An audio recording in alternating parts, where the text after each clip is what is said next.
Ready to play!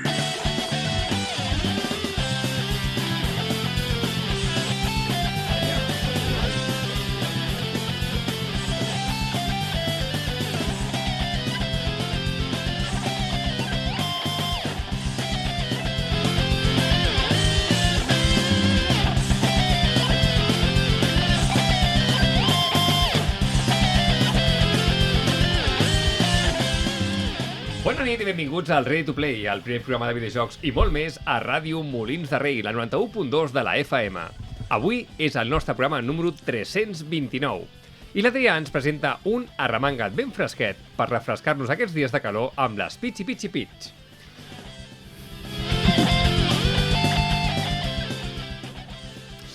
I tot i no haver-ho comentat la setmana passada, aquesta setmana al Rei de la Xarxa us hem preguntat quin videojoc basat en una obra literària ha estat el vostre preferit. Llegirem les vostres respostes i us farem una nova proposta.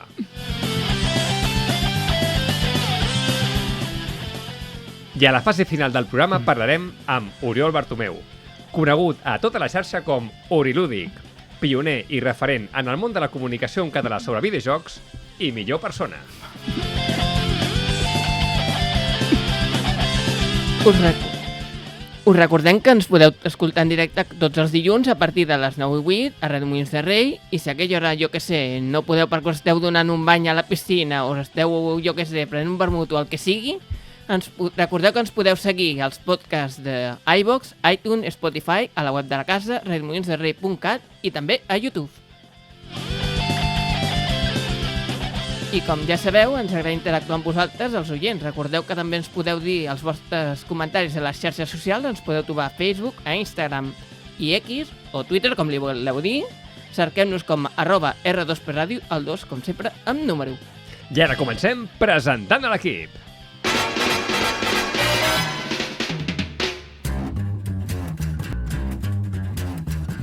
I think it's time we blow this scene.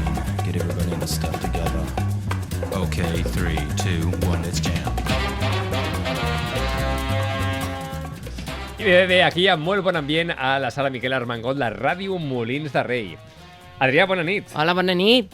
Com era que has estat 2 setmanes sense venir, Adrià? Això crec que no ha passat mai, 2 setmanes Zero, seguides. sí, pels que es preguntàveu on era, perquè no se'n sentia en les 2 setmanes, m'he anat de vacances a Cantàbria amb la meva família una setmana, o sigui que sento no haver hagut d'estar, tenia compromisos, ja em tocava demanar vacances a la feina que ja em tocava, i m'ho he passat molt bé, amb ganes també de tornar aquí a la ràdio, que ja m'he preguntat a veure què ho he estat fent sense mi en aquests dies. No és poca cosa, Adrià, no tornis a fer, eh? Una setmana, però que no coincideixi 2 dilluns. Tenim el Montano, l'home de les 1000 tecles. Get everybody in the stuff together. Tancat a la seva peixera, a nivell tècnic ens controla completament, i sort d'això. I fins aquí l'equip del Ready to Play, doncs que tenim més gent aquí assegut a la taula. Ens torna a visitar en De Choco, de Joc Creuat. Bona nit. Bona nit, encantat d'estar aquí una altra vegada, m'encanta. Ve totalment voluntàriament, no ha estat gens enganyat, No, ni coaccionat, no, ni no. res. It's a trap! Sí, no se m'ha invitat a coses, no, superbé. També tenim en Pau Sabés, de Freaks and Beats. Bon dia! Com estàs, Pau? Estem molt contents de tenir-te a Ràdio Molins, eh? A mi m'havien dit vine a fer una cervesa i tinc un micro a la cara. Això ho podem arreglar després, Perfecte. crec. Perfecte. Ho has dit a casa a Ràdio Sant Cugat, que estàs aquí? Ràdio Sant Quirze, per això. Anava a dir, Ràdio Sant Ràdio Sant Quirze. Sí. Demà hi ha programa, Freaks and Beats, Ràdio Sant Quirze. Ja està. I el nostre convidat, Oriol Bartomeu, Orilúdic, bona nit i benvingut al Ready to Play. Moltes gràcies, és un honor estar aquí i a sobre amb Cowboy Bebop de fons, jo és que ja sóc feliç. Ja està. Un micro i Cowboy Bebop i parlar de videojocs amb vosaltres, feliç. M'encanta escoltar això. Escolteu, abans de que comenci el programa, us vull fer una pregunta. Ara està rondant el que li estem dient, no? El no E3. De Vinga, Choco, fac minuto, Pau bam. i Oriol. Digueu-me un punt clau, no? Una cosa que us hagi agradat o que us hagi cridat més atenció del que hem vist escoltat fins ara. El que més m'ha agradat és que el Summer Game Fest s'ha acabat. Perquè va ser l'apoteosi del tedi. Perquè Sony, ho estan parlant ara off the record, Sí. i aquí hi ha una discussió que és increïble que Sony, a nivell de ventes, estigui guanyant a Microsoft, amb el màrqueting tan dolent que està fent i amb els productes tan mediocres que està traient, perquè no sé si veu veure, suposo que sí, perquè tots ens dediquem una mica a això, però el deixa molt que desitjar. Concord, Dios. Sí, no. Date of Play. I en canvi avui, just ara fa 10 minuts, s'ha penjat un tràiler d'un joc exclusiu per Play 5, que és la Quiet Place, el videojoc de la saga del John Krasinski sobre monstres, que l'haguessis pogut posar. I tant. I no el vas posar mandalles. Però bueno, és el teu programa, Xavi. No Tenim videojoc de la pel·lícula. Sí? Sí. Han anunciat això. Sí. I el podien haver anunciat el dia que em vaig passar 2 hores davant de la pantalla. Una setmana abans, saps? Però no. Coses estranyes. En el Choco què diu?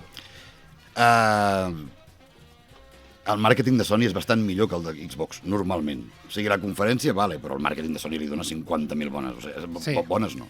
Voltes. O sigui, Microsoft no en sap, no en té ni idea. Però sí que és veritat que la conferència de Microsoft va ser espectacular i diria jo, Perfect Dark.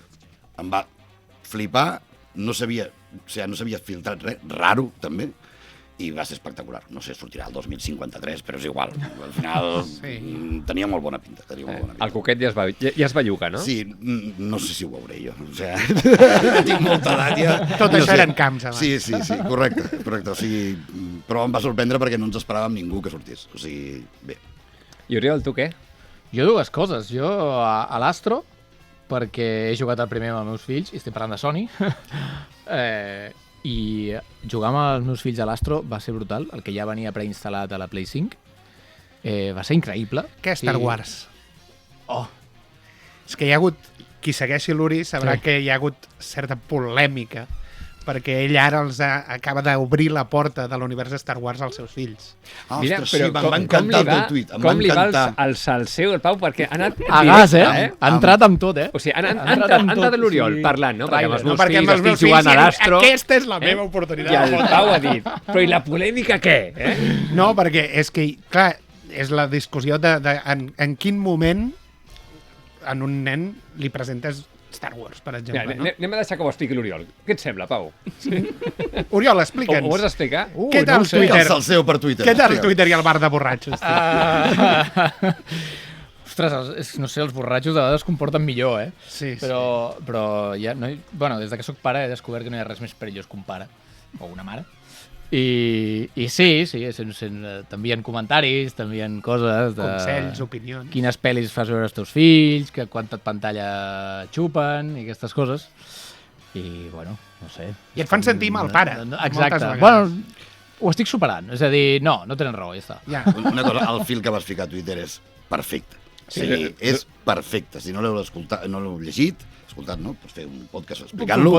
Però si no l'heu llegit, o sigui, llegiu-lo, és fantàstic, de dalt a baix, meravellós, explicant per què serveixen les coses. O sigui, bàsicament. Sí, és la sensació de gent que es pensen que a casa meva els meus fills venen a casa i enxufen la tele i em fan el que li dóna la gana. Que sí, també. però que tampoc és el seu problema. Però fem moltes més... Aquí estaríem d'acord. Però fem moltes més coses. De fet, li estava dient al Xavi que ahir estava aquí recollint flors i plantes per les muntanyes de Collserola perquè tenim un li hem regalat un microscopi digital al meu fill. Hòstia. Vull dir, les pantalles també serveixen per aquestes coses, saps? Però bueno, és igual. Del 9E3 a l'Astro, i perquè recordaré tota la meva vida la cara del meu fill jugant a l'Astro i al·lucinant amb el que podia fer amb el comandament de la Play 5, que li deia que bufés, que li deia que apretés, i el meu fill li estava explotant el cervell, saps?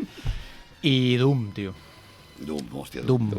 The Dark Ages. Com pots millorar Doom? Prenem cocaïna. Bueno, sí. I juntant-lo amb Exen, no? Posant meques i disparant calaveres trossejades. I has vist que vola, també? Sí. Hi ha un moment donat que agafa com un dragó o una cosa loca. És espectacular. Hideo Kojima fa el dolent aquell de la guitarreta i els de Doom diuen aguanta'm el cubata. Espera. Aguanta'm el cubata. Bé, gràcies pel repàs del... No sé què ha passat aquí, no sé què ha passat exactament, però gràcies pel repàs del 9E3 i de la xerrada. Comencem el programa, Adrià, comencem amb una secció teva, que ja tenim ganes, que ha fet molts dies que no has vingut. Així que comencem amb un arremangat.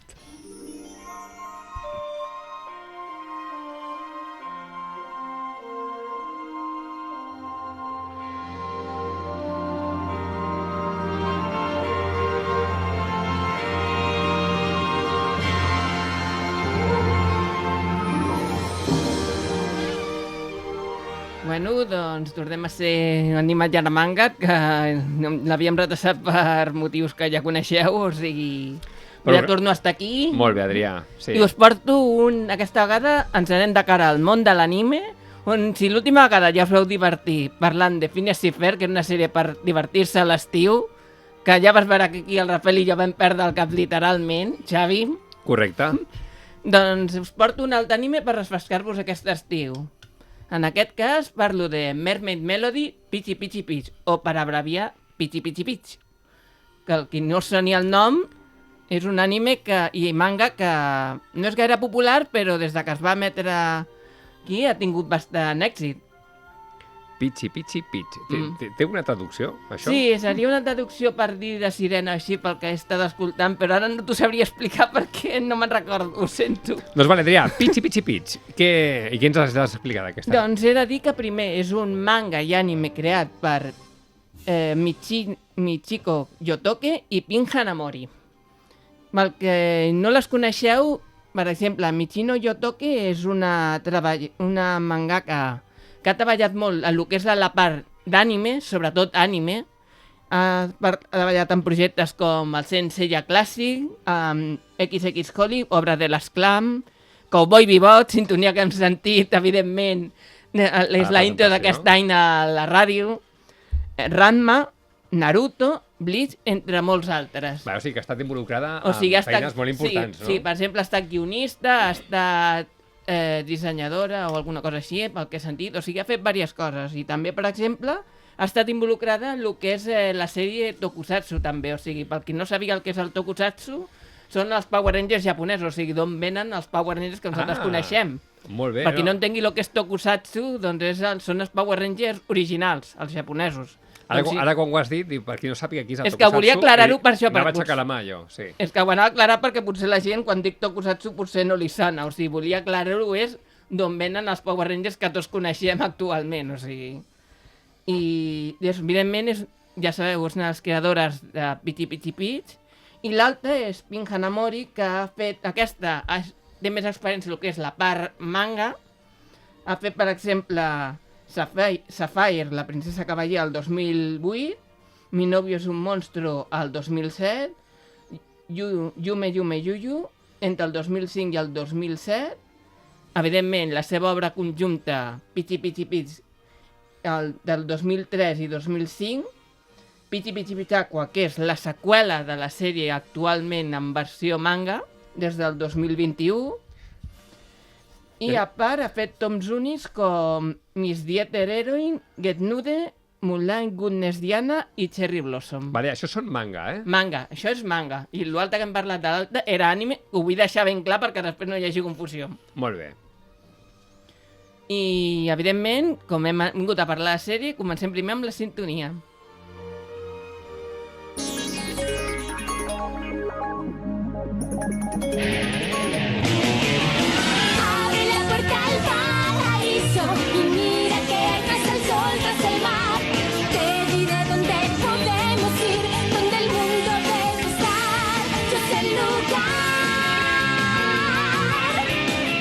Pichi Pichi Pitch.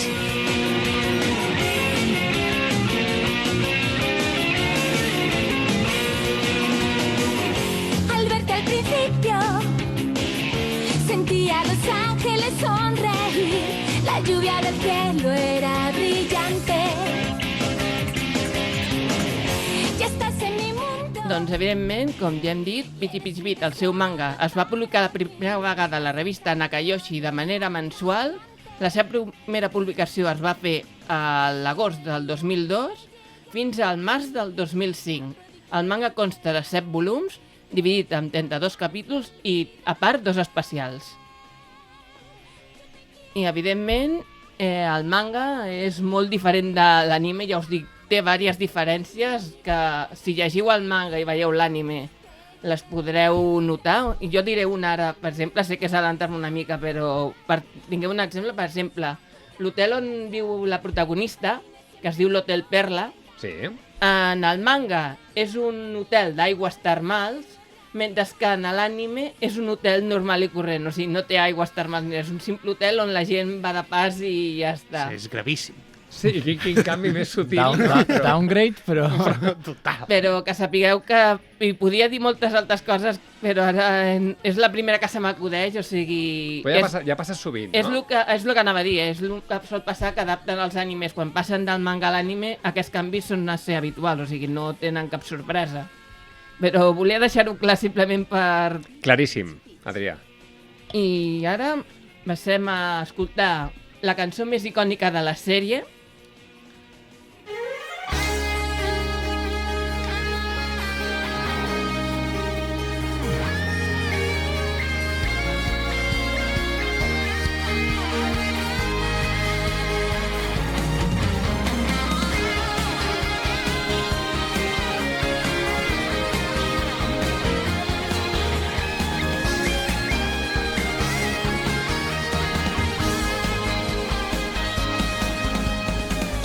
Impulsada por el viento del atardecer, iba yo hacia el cabo del arco iris. Oí una melodía. Doncs, evidentment, el que esteu sentint és Llegenda de la Sirena o Cançó del 7 Mars, que és la primera cançó que s'escolta a la sèrie, que solen cantar-la totes les protagonistes de la sèrie. És una cançó, com podeu escoltar, molt tranquil·la i molt relaxant, que realment és preciosa, no puc dir res més. I la veritat és que és preciosa, no vull que us digui. Vull que m'expliquis de què va aquesta sèrie. Sí, per posar-vos una mica en context, l'anime va ser dirigit primer per Yotaka Fujimoto i consta de 2 temporades. Val? I la primera temporada, evidentment, té 52 capítols i, evidentment, com ja us imaginareu, la sèrie, tant el manga com l'anime, estan inspirats en el conte de la Sireneta de Hans Christian Andersen. El que us ve és la Sirenita de Disney, per donar un exemple. L'única diferència que aquí, en comptes de tenir una sirena, tenim 7. Una que representa cada un dels 7 mars. I cada una són princeses sirenes i es distingeixen per la perla que tenen al seu colgant, que les converteix en ídols quan s'enfronten als enemics. Evidentment, com ja sabeu, la mitologia es diu que les sirenes atallen els mariners. Sí.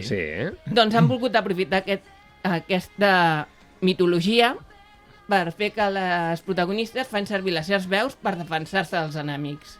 Els japonesos,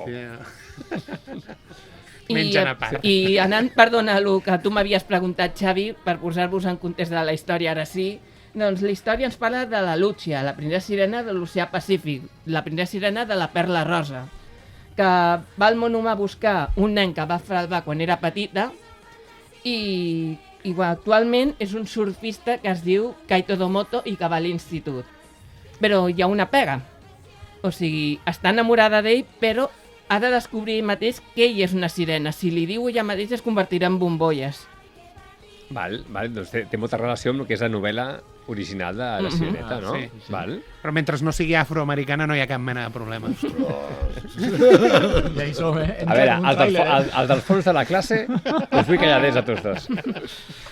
Evidentment, la Lucia no està sola, amb ella estan la Hanon, la princesa sirena de l'Atlàntic Sur, que té la perla aiguamarina, Sí. i la Rina, la princesa sirena de l'Atlàntic Nord, la princesa sirena de la perla verda. I entre les 3 s'han de defensar, com ja he dit, dels enemics. En aquest cas, l'enemic a la primera temporada es diu Pantalassa, governat pel malvat Gaito, que vol segrestar les 7 princeses sirenes dels 7 mars i invocar la reina de l'aigua per destronar-la. I envia per això les seves emissàries, les diableses aquàtiques, que tenen la missió de capturar les princeses sirenes pel Gaito. Perquè ho explica l'Adrià, perquè si no aquí hi ha una trama hentai bastant guatxi. No té res a veure en el hentai, ja t'ho dic jo. Ja, La sèrie, ja. perquè et fiquis a la categoria, és un majo shoujo, o sigui, a l'estil de Sailor Moon. I a més, ja que hem dit Sailor Moon, la protagonista, tant l'aspecte de sirena com a idol, si veus la sèrie, té semblança amb Sailor Moon. Sí. Els japonesos.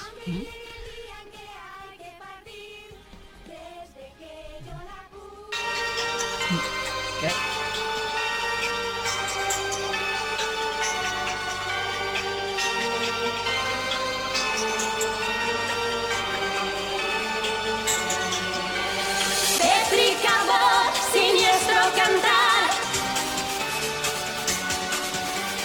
la luz de la perla lograremos robar. Con claridad suena la oscuridad como un raro show. Això que esteu sentint és Concert de la foscor, una de les cançons que durant la sèrie algunes de les diableses, també, al igual que les sirenes, tenen el poder d'atacar també en música. El que esteu sentint és Concert de foscor, interpret de les hermanes Belleza Negra, Xexe i Mimi. Però aleshores lluiten cantant. Elles, igual que les sirenes canten, per capturar-les fan servir les seves veus pròpies per capturar-les a elles. Com que les hipnotitzen per atraure-les i En poder-les... aquest cas, que depèn, perquè cada enemic el cant a l'hora de fer-ho fa un efecte diferent. En el cas de les hermanes Belleza Negra els hi provoca mal de cap a les sirenes fins que estan molt dèbils i llavors és quan les poden capturar. Bé, suposo que fem un paral·lelisme al que és la novel·la de la Sirenita, no? Han agafat el que és la veu, que era un factor molt important dins de la trama, no? I l'estan fent servir perquè a cada capítol donant-li la importància que es mereix, no? Sí, perquè evidentment durant la sèrie no escoltarem sempre la mateixa cançó. Les princeses sirenes, algunes d'elles, tenen les seves cançons pròpies, com per exemple la Hanon i la Rina tenen les seves pròpies, o fins i tot la Karen, la princesa sirena de la Perla Violeta, també té la seva, per exemple. I també tenim una altra cosa, i és que a la segona temporada, també, després de la derrota de Pantalassa, per cert, se m'ha oblidat dir que la segona temporada està anomenada Pichi Pichi Pitch Pure i té 39 capítols, o sigui, encara és inferior a l'anterior temporada i que, evidentment, continua des d'on acaba la primera. Com ja deia, és després de la derrota de Pantalassa, sembla que la pau ha tornat al mar i tot. Totes les princeses sirenes que havien sigut sagrats pel Kaito queden lliures, però de cop i volta ocorren certes coses. Per una banda apareix un misteriós àngel que es diu Miquel, que els cants de la Lúcia, la Hanon i la Rina en conjunt, els cants que amb les cançons actuals que tenen no li fan cap efecte, i per una altra banda la Lúcia s'entera a través dels seus somnis que hi ha una princesa sirena que està a punt de néixer a l'oceà Índic, la Seira, que és la descendent de la princesa sirena anterior de la temporada passada, que, spoiler alert, es diu Sara.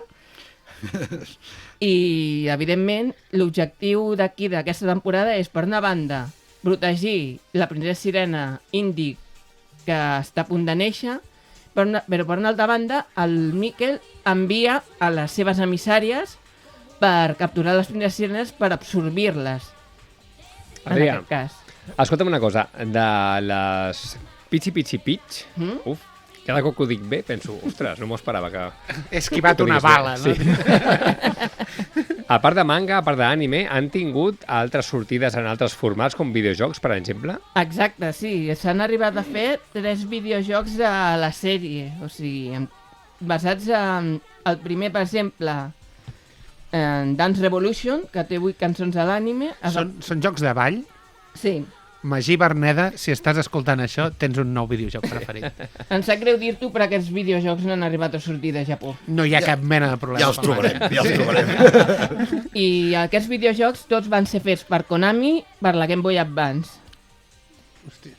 I el primer va ser el 9 d'agost del 2003, el segon es diu Pichi Pichi Pitch Party, basat en el Mario Party, perquè es feu una idea. Va sortir el 18 de desembre del 2003, i el tercer es diu Pichi Pichi Pitch Live Star, d'un estil similar al primer, amb més cançons, que abarca dels episodis de la sèrie de l'1 al 39, però juntament amb la primera cap va sortir de Japó. Sento dir-ho. També, per una altra banda, la sèrie va tenir la llicència per Sony Pictures Television, ha arribat a Grècia, a Espanya, França i Portugal, i es va emetre aquí a Espanya tant en el Disney Channel com a Clan TV. Vale, perfecte, Adrià. Escolta, doncs moltíssimes gràcies per donar-nos a conèixer aquesta nova sèrie en manga, anime i videojocs. I franquícia de videojocs. I un sideral que... Un festival de coses, sí, hi ha molta informació. Riu-te'n tu dels col·laborats de mitja tarda de TV3. Bueno, les senyorines, tio. Adrià, moltíssimes gràcies. I aquí al Ready to Play passem al Ready de la xarxa. Already a la xarxa.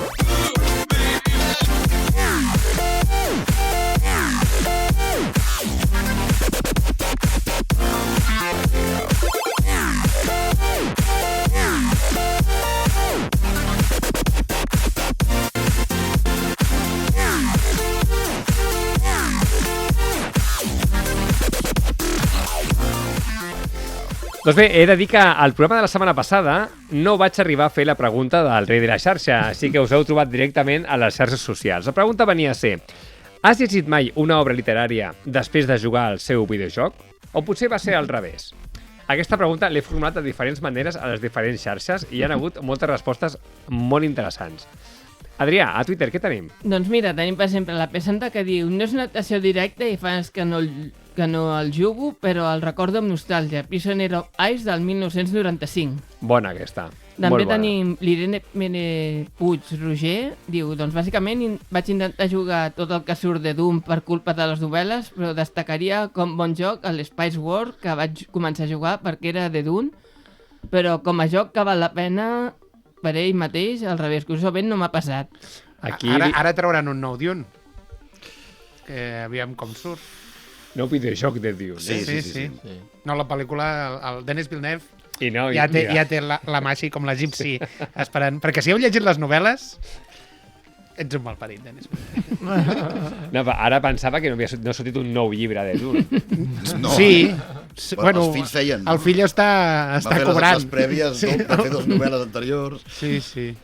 Mira, què més tenim, Adrià? També tenim el nostre amic Haiku Josep, diu: les novel·les de C.P.D. Perry del món de Resident Evil són molt bones, però a l'invers he de reconèixer que, com a molt, algun joc de bola d'atac o el Senyor dels Anells, però em resulta desconcertants en general. Hosti, les 2 torres de Play 2 era un juegazo, Dels millors jocs de Play 2. Sí.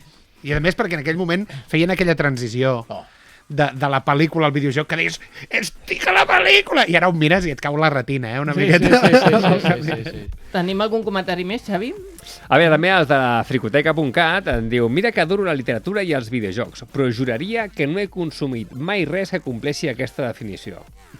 M'encanta l'opinió, perquè és un... No, moltes gràcies. DJ Mangaka: tots els videojocs de Bola de Drac mai han estat a l'alçada dels seus mangas. Falta un Dragon Ball Race.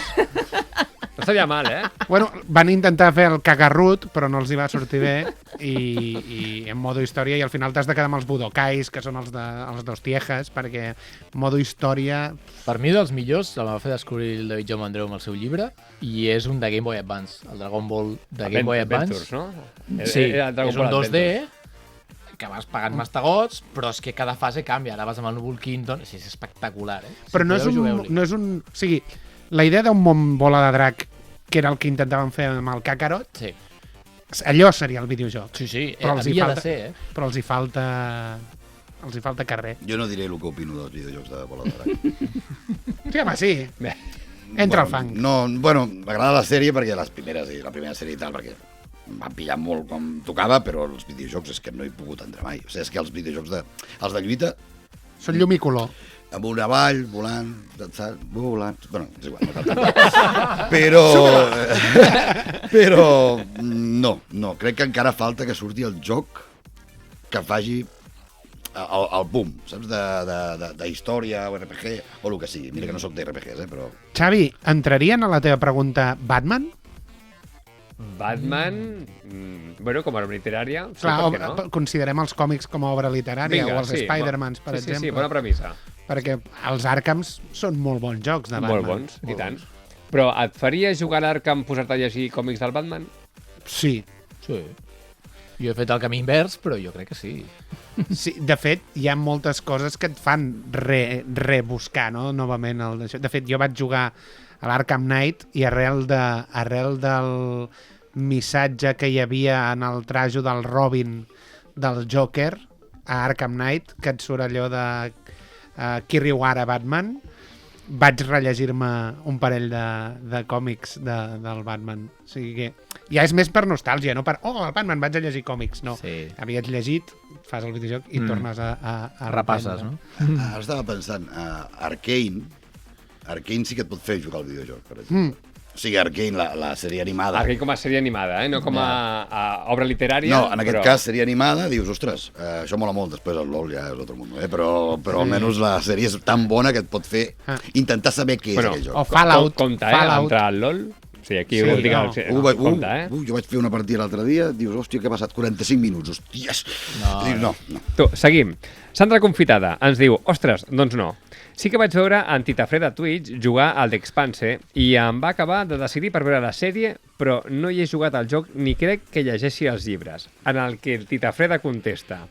La sèrie és magnífica, els llibres fins i tot més. Totalment d'acord. Tot i que al joc només hi surt un dels personatges. També tenim el nostre seguidor, el Pulcatejana, com sempre, que diu, pel programa vídeo Papers jo ho he de fer. Dels provats, la badia del crimen millorava el llibre. Els Vilars de la Terra té una adaptació molt bona. A veure, un moment, aturem-nos aquí. El Pulga acaba de cometre un sacrilegi molt gran. Estic d'acord completament. Però no, acaba. Que acabi de llegir el tuit a l'Adrià. M'ha vingut una mica de vòmit a la boca. I ara fas... The Witcher 3 va fer que llegís històries d'en Gerald Discroll. Bona adaptació i joc. Ara mateix, American McGee, Alice, top. Ok. Pausa bé, sisplau. A veure, estem parlant què passa amb del nom de la rosa d'Umberto Eco, vale? Que després va donar peu a una pel·lícula que és el Jean-Jacques Zano, ara no em sortia el d'això, que és una pel·li que, si escolteu demà Freaks and Beats, sabreu que és una pel·li alemana, no és francesa, és alemana la pel·lícula, perquè tot està gravat a Alemanya, pressupost és alemany, etc, on t'expliquen un monjo franciscà en l'època en què el papa s'ha traslladat a Avinyón i hi ha una gran discussió perquè els franciscans s'havien convertit en guerrillers comunistes i no és conya, i hi ha un debat a l'església entre la pobresa, si l'església ha de ser rica per donar exemple o ha de donar la riquesa al poble, que són els franciscans, i en un moment que s'ha de fer una conferència es queda en una abadia i en aquesta abadia comencen a haver-hi assassinats. És una pel·li que és fantàstica. I el llibre és molt bo. Val. I dir que el joc, que és bo, és millor que el llibre, és potser un punt sacríleg. Una mica, però no... Pot ser que no el trobis tediós, perquè és un llibre que és dens. Hi ha una portalada que són 10 pàgines, em sembla. La portalada de l'entrada de l'abadia són 10 pàgines descrivint-la tota. És la hòstia, però... Clar, però si és dura, és una porta d'entrada dura, ja. Però que si tu llegeixes El Senyor dels Anells, tot el que és Frodo és horriblement tediós. Les fulles eren verdes, platejades, però era com aquell verd que em recordava la comèdia. I dius, ja. Cantem una cançó. Vale, seguim. També tenim el Matthew Haber, que diu: em vaig llegir La Volta al Món en 80 dies i l'Illa del Tresor gràcies a haver jugat a les adaptacions que van fer a Barcelona Multimèdia. Va ser dels meus clàssics de la literatura preferits fins que vaig llegir Dràcula. Ara, precisament, si trobo un joc que adapti d'alguna manera l'obra de Bram Stoker, ja d'entrada em desperta l'interès. Com la novel·la visual Dràcula, Rastres de sang, que està en català i va ser una recomanació del nostre amic Josep. Haiku Josep. Això mateix. I també hem tingut algunes respostes a Instagram. La Ainhoa Sunyol, que cada setmana contesta. El d'aquesta setmana no entenc la resposta, a veure si m'ajudeu, perquè diu el de Tamara Gorro i el tuyo. El llibre de Tamara Gorro, però i el tuyo? I el tuyo. El llibre es diu I el tuyo, de Tamara Gorro. Doncs potser sí. I però què l'ha fet? Jugar al Doom. Saciar les mandangues homicides amb el Doom o alguna així. Bueno, i a més també tenim resposta del nostre estimadíssim Dani Rabinat en Saloni 78, que ens diu el Metro 2033. I aquí, això m'ha passat a mi. En tinc un altre, el Crims. Home. Llegir-te el Carles Porta i després jugar al... Posarem llum a la foscor. Posa tu llum a la foscor. Lídia Oriol, si us plau, digue'ns què ha passat. Avui acaba Thor. És allò... Merda, m'estic perdent Thor. Adéu, que vagi. Avui sí que faig un nou Re de la xarxa de cada setmana que ve i la pregunta serà aquesta. Quin videojoc us ha encantat gràcies a una recomanació? Quin videojoc heu al·lucinat, que no el coneixíeu de res, però gràcies a una recomanació és un dels vostres videojocs top? Evil Within. Pel Magí. Ja està. Molt bé, Magí. Molt bé. Ho penjarem a les xarxes, esperem les vostres respostes i les llegirem en directe aquí, al Ready to Play. I ara passem, per fi, a l'entrevista a l'Oriol.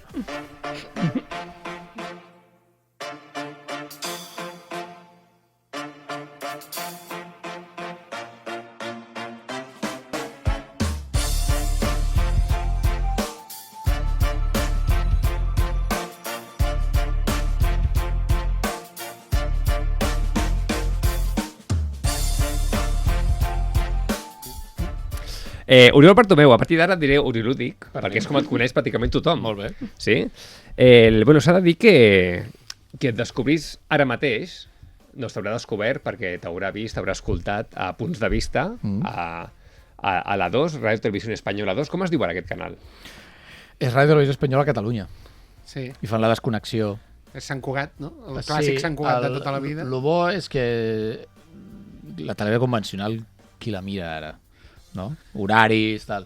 Tenen el Ready to Play, no? Teniu el Ready to Play sempre que vulgueu. Sempre que vulgueu. Gràcies, Oriol. iVox. Gràcies per la promoció.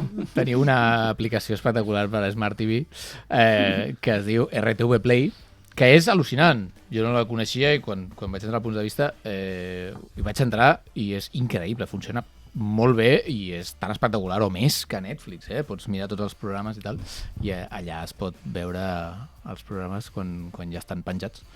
A Punts de Vista és un magazín en el que hi ha diferents apostes per la cultura, Sí. no? Amb diferents col·laboradors, no? Sí. I tu parles explícitament de videojocs. Sí, vaig fer la proposta, coneixia el programa, vaig fer la proposta i en aquell moment no hi havia més temps per encabir videojocs, però la proposta els hi va encantar, a la Montse, que era la directora, i vaig córrer molt la proposta, haig de dir.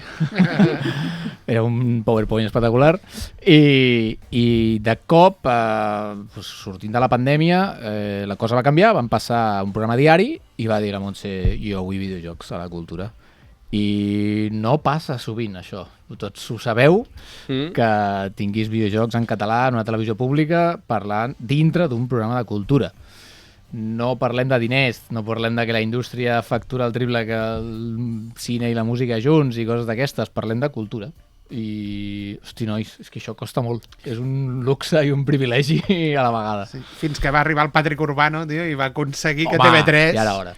fes un programa de nou de videojocs. Ja era hora. Sí, senyor. El Tres Vides, correcte. El Tres Vides. Uri, també participes amb el podcast Control Alt Cat, Sí, no? Que també se't pot escoltar, no? sí, quan puc. Ja em porten 5 i crec que he participat a 3, perquè com tu bé saps, la vida de bipapi és una bogeria i puc quan puc. I m'encanta. I aprenc moltíssim. Hi ha perfils molt espectaculars de gent que treballa dintre de la indústria. A Gameloft, el Valo treballava, ara ja no, a Ubi, i expliquen coses que aprenc moltíssimes coses. És espectacular. Està dirigit per l'Aida Brandia, L'Aida. que és una crack, Una no crack. falta dir-ho. A més, el format d'aquest podcast ve ser un tema en concret, llavors cadascú diu la vostra. Més o menys. Sí. O si no, cadascú fa una secció, o al final algú apareix amb algun joc que he jugat, i a mi el que m'agrada més de tot això és xerrar amb gent i fotre cullerada, bàsicament. Més que fer seccions, fa molt temps que no faig seccions. Jo improviso, faig cullerada i m'animo a la festa. Tens temps per anar al programa i ja està. Exacte, no? Exacte. Preparar les coses... Costa. Uri, això és actualment, però tu ja tens una carrera molt llarga de divulgació de videojocs, a més, en català. A ti et pregunto, la teva primera consola, quina va ser? La NES. La Nintendo NES. La Nintendo NES. Quan tenia 8 anys, uns Reis Mags d'Orient. Més 1. Sí. I entre què vas tenir la teva primera NES fins que vas començar a parlar de videojocs, a on sigui, quant de temps va passar? Però vols dir, parlar de videojocs on sigui és fotre-li la torre a ta mare? Això consta com parlar de videojocs? O intentar recuperar la Game Boy que té ta mare. Perquè has fet alguna cosa. Les negociacions domèstiques no valen. No, perquè es viciava ell al Tetris. Sí, em para també el Tetris, moltíssim. Sí. Vaig començar a parlar de videojocs de forma sèria, diguéssim, el 2005. Play 2. Hosti, no fa imagina't. només 20 anys d'això. Calla, tio! Ens ha fet mal a tots. Mira, Ara. adéu, Està prohibit fer-ho al Ready to Play, eh? Es diu les dates, però no es diuen quants anys són, eh? Al pont de l'autopista. Tens un strike. L'any que ve fa 20 anys, això. Sí, Exacte. Doncs mira, des de la NES a la Play 2, per allà jugant el que es podia, perquè eres petit. A la Play 2 jo ja era la meva primera consola que ja em comprava jocs assíduament i me'ls comprava jo. Ja tenia la meva feina, el meu pis. No havies de negociar amb teva mare. Exacte, per al Virtua Racing. I el primer lloc que feies divulgació de videojocs en un medi, fos la ràdio, fos podcast, fos... Va ser el 2005 a Flash TV. El Josep Lobató va aparèixer, jo estava fent Pro Tools, perquè era l'únic tècnic de so de la tele, feia directes i Pro Tools, i va aparèixer a l'estudi de Pro Tools i va dir, tu saps de videojocs? I jo era un tècnic, tota la vida havia treballat allà darrere les càmeres, i vaig dir, pues eres la meva, perquè ningú fa el cas al friki com jo, ningú em fa cas, i m'acabes de preguntar tu si jo jugo a videojocs, i el vaig vacilar, en sé molt, no sé què, no sé què, vale, molt bé, demà presenta la secció. Després t'explicaré una cosa per ser modest i jo m'he menjat ja t'ho explicaré. Pues, escolta, o sigui, estem parlant que et vas estrenar a la tele. A la tele directament. No com tu, Xavi, amb l'endemà- aquesta radiutxa. Gràcies a la Merche Marco, que era la productora, l'endemà, enmig d'una publi, jo estava fent de tècnic de so al directe al Lobató, i en una publi van dir, posa't el micro i fem una prova. En 4 minuts, a dintre, fes una secció. I vaig Així, entrar, vaig fer la secció... Sense res. Sense res. Era una prova de càmera. Vaig tornar a fer el programa jo, perquè tornàvem de la publi. Així va ser, i van dir, sí, ja està, Estàs dins. estàs dins. I cada setmana, 19 programes van fer. Wow. Com es deia el programa? O sigui, com es Es deia? deia, clar, el programa del Josep Lobató era Flash Mania, Sí. i hi havia una secció de manga que es Sí, deia la feia la Otaku. La Ona. I jo es deia Game Mania. Game Mania. Game Mania. M'encanta. Ens va patrocinar l'FNAC, o sigui, amb 19 programes vam aconseguir coses increïbles. I em van enviar de tot. Em van enviar de tot. Això està bé, això està bé. Això, PSPs, Xbox, kits de dia 1 de PSP, una Nintendo DS, només perquè sorties 4 minuts per la tele. Ara surts i no fan ni punyetero cas. Perquè si no ets un influencer amb 10.000 milions de seguidors a Twitch, Sí. pues ara ja has desaparegut del mapa. Bàsicament. Totalment. Clar, és molt diferent. Dius que 19 programes... 19 programes del Game Mania. Es tinguen un CD. Has de fer una còpia, que això Un es borra, això sí, se'n va, això se'n va. No, perquè portava el cabell llarg, era horrible. No, però ho has de guardar en un amb altre disc lloc, dur. perquè si no... Tinc dos discs durs amb tots els programes guardats. Bé, d'aquí... On vas D'aquí anar a parar? res, silenci, i el 2011, la que és la meva dona ara, em diu, tu tot això que saps de videojocs ho has d'explicar. I em vaig liar a fer un blog, em vaig liar amb aquest rotllo una altra vegada. I llavors vaig reactivar, diguéssim, que havia oblidat la divulgació, i des d'això que em sento com un franciscà. Comunista. Comunista franciscà. Hipercomunista. Un Sean Connery a l'abadia, intentant que la gent que no té ni idea dels videojocs i que els maltracta, que els conegui de veritat què són, perquè la gent, la societat s'ha desconnectat dels videojocs, i els videojocs s'ha desconnectat de la societat. Això és una cosa que sempre dic. Veig que les dones tenen un paper també, perquè la meva dona segurament es cansen d'escoltar-nos i la idea és fot-li la torre a algú altre. Exacte. Perquè la meva dona també em va dir, per què no fas un programa de ràdio? Vis temporai, saps? Sí. I xerra un altre. Doncs sí, així va ser. I a partir d'aquí m'he liat a qualsevol lloc, però sempre ho dic, jo jugo a territori enemic. Perquè vaig a llocs que no són endèmics. Escric a diaris que no són de videojocs, escric a revistes que no són de videojocs, són de viatges, a un Altair, i sempre vaig a llocs per intentar posar el videojoc a nivell cultural com una altra cosa, perquè aquí hi ha ressenyes de música i de no sé què i no hi ha videojocs, no? M'encanta això. Qual és dur, perquè hi ha moltes conferències i xerrades que fas que hi ha 3 persones i les 3 les coneixes. I t'agradaria que tu fessis això per una cosa que no és així, però bueno, seguim picant pedra. Vas tenir un programa de ràdio també, eh? Actitud Lúdica, Ona de Sants. Va tenir molt de reconeixement i també va durar... Déu-n'hi-do! El que passa és que això ho feia perquè treballava a Barça TV i els matins no treballava, o pràcticament no treballava entre setmana, i llavors el dimarts o el dijous m'escapava i feia això ràpidament. Però la cosa ja va canviar, i quan vaig tenir el primer criu, adeu.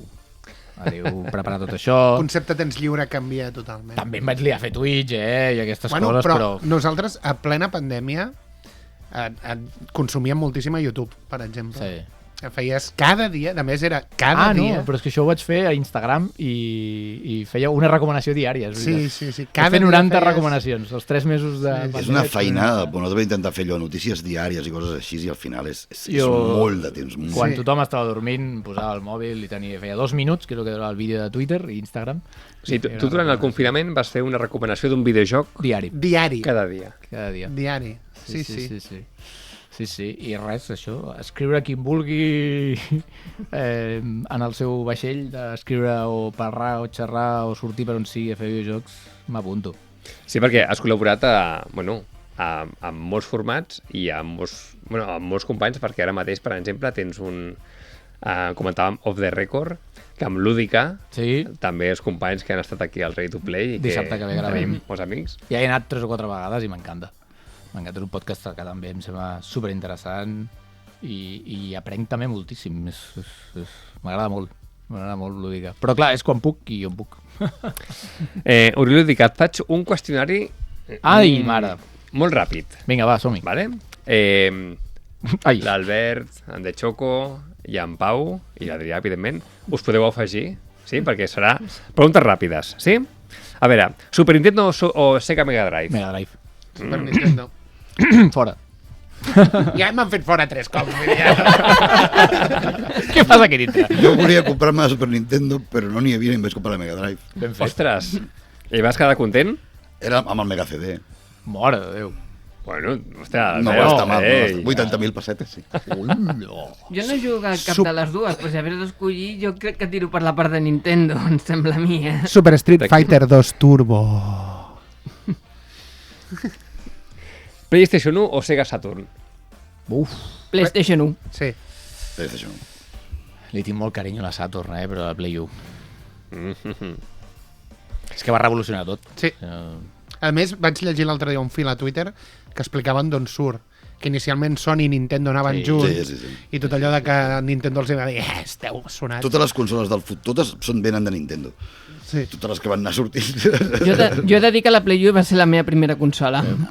Entre aquesta i la Game Boy Color.